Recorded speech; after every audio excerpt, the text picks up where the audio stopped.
Okay, we're out here working on this. I ran to the store and this is what I picked up.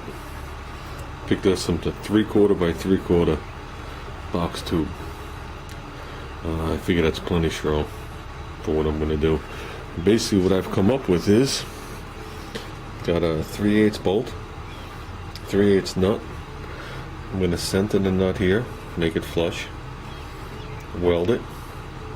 Okay. Now I'm going to figure out where I need it on the 2 bumper brackets. I'm going to make a hole right through each bumper bracket. Okay, and then just bolt this thing here. And I think what I'm going to do is, I don't know if I'm going to do it here. I might do it like right here, give or take. I'm not 100% sure how I'm going to bolt it to it yet. I'd like to do it right here. But like I said, I'm not sure. Let's see how it lands. Because if I do it below it, then I could just use 2 normal screws for the license plate. If not, I could use 2 normal screws but longer. But that's the width screw I'll be using to hold this on, which is what I'm going to go with. This is 1 inch wide by 1/4 inch. 1/4 inch. This is not pending. Those are the things that I'm going to run up from the bottom. I'm going to run those up from the bottom. That's what I'm going to hook those 2 tabs to and hold it. If there's any shaking after that, it will be minimal.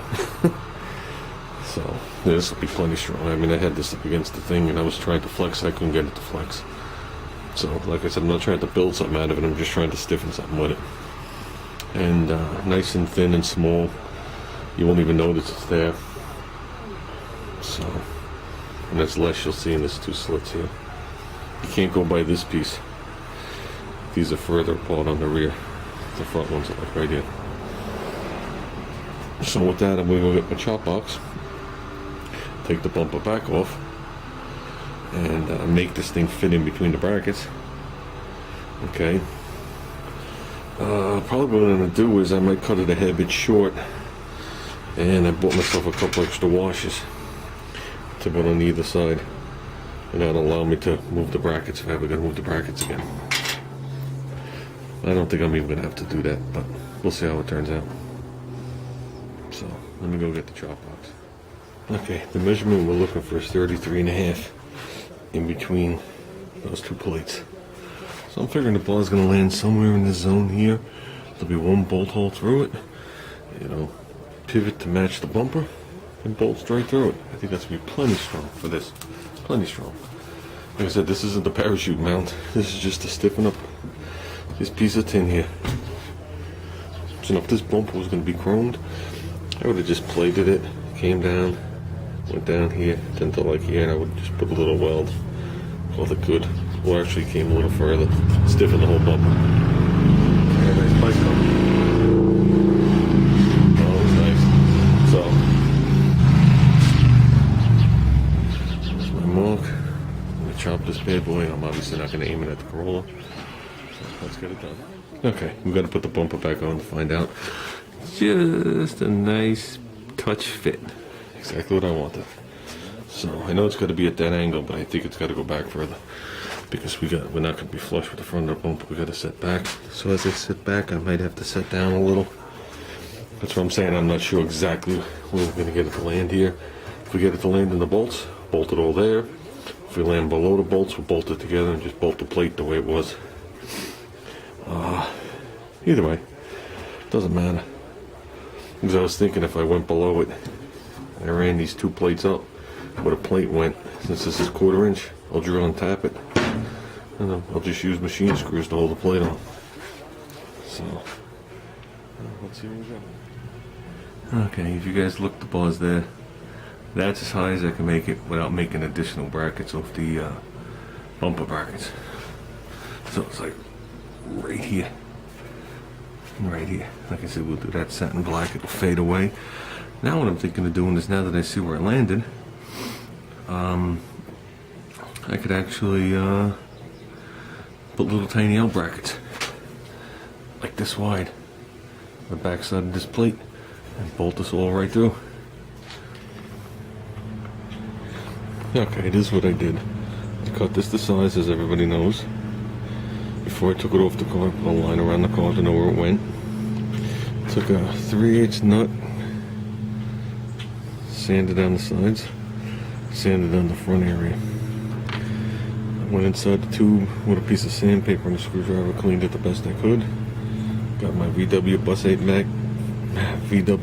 8 magnets, hold the nut. Now I'm just going to blow the weld in there.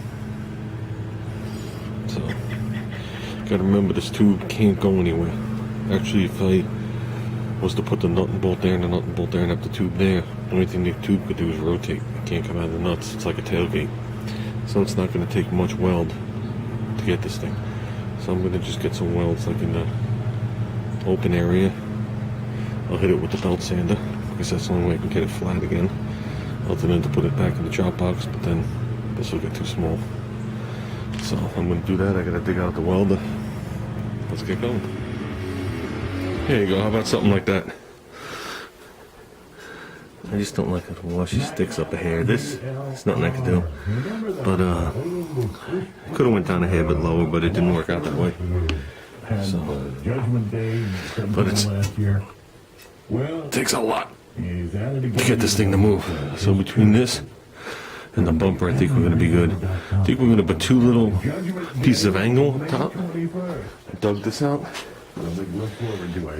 Okay, obviously small. It's the same as what this is. You know, we'll nip it narrow so it's not noticeable and clean it all up. And that's where the bar, I mean, these two are going to be welded together, but that's where the bar, the plate, and there's 2, the bar, the bumper, the 2 upward plates, and the license plate are all going to hook through. And then when you come down to the bottom, the 2 upright balls are going to be bolted through the bumper. And I think what I'm going to do is I'm going to lengthen that bolt long enough, put a little rubber thing on it, so it touches here and here. Just touches it. Because the tank's going to want to pull this way, so it'll just have something to sit against. So you won't even notice it. I figured that'll be nice. So I'm not drilling or welding onto this. And we got to clean that. Looks like my emu egg sprung a leak. You see it in there? It's seeping through the bottom of the emu egg, so antifreeze. That's what came down here. So, who would have never thought emu eggs were sealed tight. So let me put the bumper on, make sure this is in the right spot. It should be. Then we'll work on it from there.